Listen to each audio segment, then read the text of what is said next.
Now, I could just watch videos of people's opinions on the internet or look at pictures of Roman concrete online.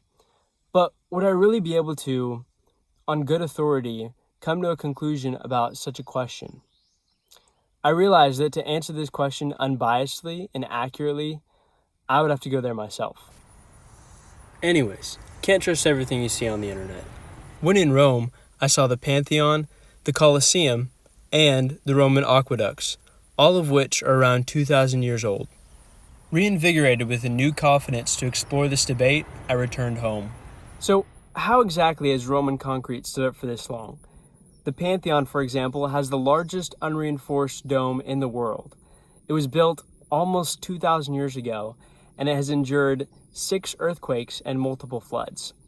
While modern concrete structures today sometimes fail after only a few years of being constructed. To answer this question, a little bit about Roman concrete mixed design should be understood. Romans made cement by blending lime, volcanic ash, or pulverized stone and water. To make concrete, this mixture of cement was combined with gravel that could be poured into forms. According to a study conducted by the American mineralogists, mineral cements are produced through low-temperature water-rock reactions in Roman marine concrete. This study showed that Romans had an extremely durable and rare mixture that combined volcanic ash and seawater that gave it the ability to self-cure. So, is Roman mixed design just better than our current design if it literally has the ability to self-cure? The answer is yes and no. Some modern concrete structures may seem less durable and some may actually fail more often, but most of the time it's the rebar in the concrete that oxidizes and creates stress points within the concrete that make it fail more often. In a recent study, researchers from the Imperial College in London presented a computational model that simulates the interaction between steel rebar corrosion and concrete damage, demonstrating how the accumulation of rust generates internal pressure that causes the cracking. Some may say just get rid of the rebar.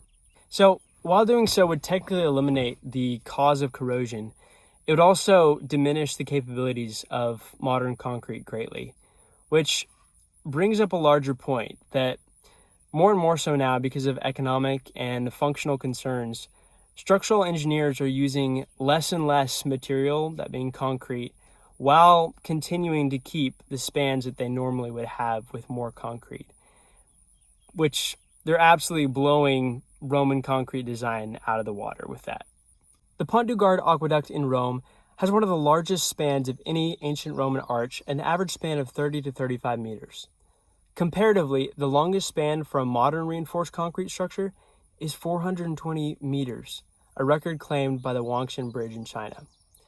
So, the main reason that modern concrete structures fail nowadays is not because modern concrete is weaker. Oftentimes, it's because the structural engineer is cutting corners, trying to use less concrete, and because he's trying to do that, the structure fails. Okay, so we've talked a lot about reinforcing, not reinforcing, which one is better. It's probably going to be the reinforced one. But I want to know which concrete is better, ancient versus modern. What concrete do I want to use? Which one is better?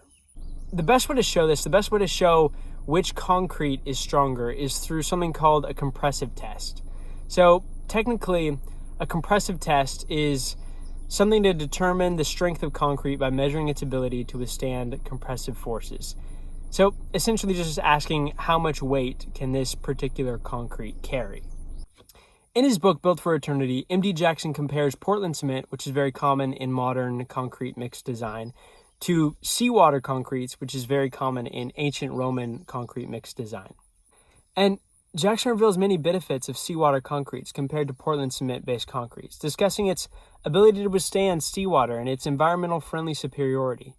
He also explains that there's many varieties of seawater concretes, making it difficult to isolate and compare. But despite these factors, the raw compressive strength of Portland-based cement is obvious to seawater concretes. No matter which variation of seawater concrete you pick, they all fall short.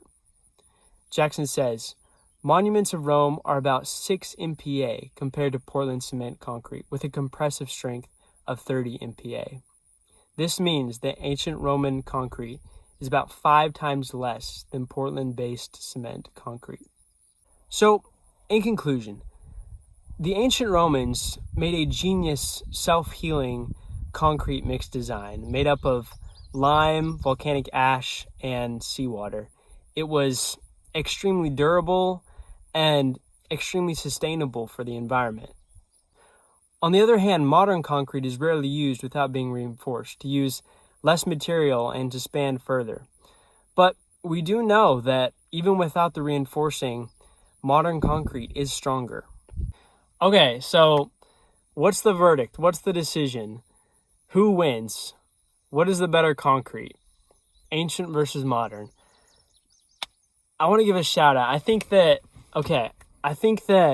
ancient Roman concrete is great, right? It's to be highly praised. There's a lot we can learn from it with its self-healing methods, with its durability, with its sustainability.